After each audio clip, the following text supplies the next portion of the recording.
Bonjour, dans cette vidéo, nous allons voir de façon simplifiée ce que sont les réseaux informatiques. Pour commencer, on se pose la question de savoir comment peut-on échanger des informations entre deux ordinateurs. Avec une clé USB, on peut transférer les fichiers d'un ordinateur à l'autre, mais c'est fastidieux. L'autre solution, c'est de relier les ordinateurs entre eux. On a vu dans une autre vidéo qu'il fallait des cartes réseau placées à l'intérieur des ordinateurs et que l'information peut voyager par les câbles réseau, par la Wi-Fi, par la fibre optique, etc. Dans tous les cas, si les ordinateurs sont reliés, on a ce que l'on appelle un réseau informatique.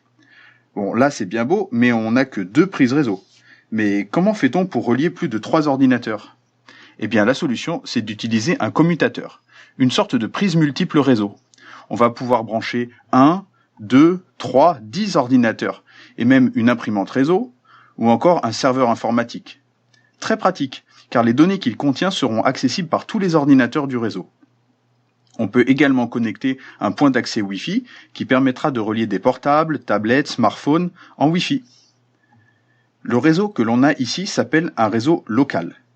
En anglais, on dit LAN, Local Area Network. C'est ce genre de réseau que l'on trouve dans les entreprises ou dans un établissement scolaire.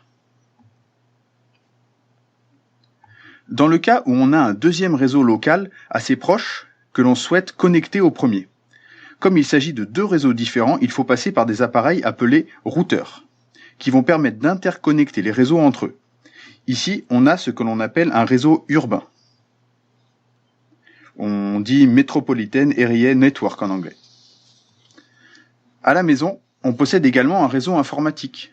Sauf qu'au niveau du matériel, le routeur, le commutateur et le point d'accès Wi-Fi sont réunis dans un seul appareil, que l'on appelle la fameuse box, qui veut dire en anglais boîte. Et dedans, il y a un routeur, un commutateur et un point d'accès Wi-Fi. On peut y connecter un ordinateur fixe avec un cordon réseau ou des équipements sans fil avec la Wi-Fi. On a ici ce que l'on appelle un réseau domestique, mais ça reste un réseau local, comme celui du genre de celui qui était à gauche. Alors, pour la 3G, la 4G, bientôt la 5G. Comme toujours, on a des routeurs, et de façon très simplifiée, on a des transmetteurs reliés aux antennes relais qui permettent de connecter les smartphones. Bien entendu, on a le réseau téléphonique qui est également connecté pour pouvoir appeler, mais là c'est un réseau à part.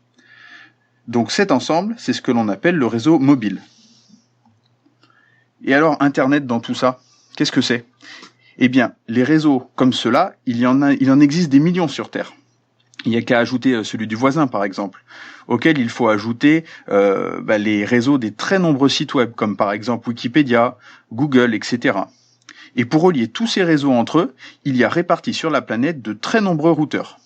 Vous vous souvenez, les mêmes que ceux que l'on trouve dans chaque réseau local.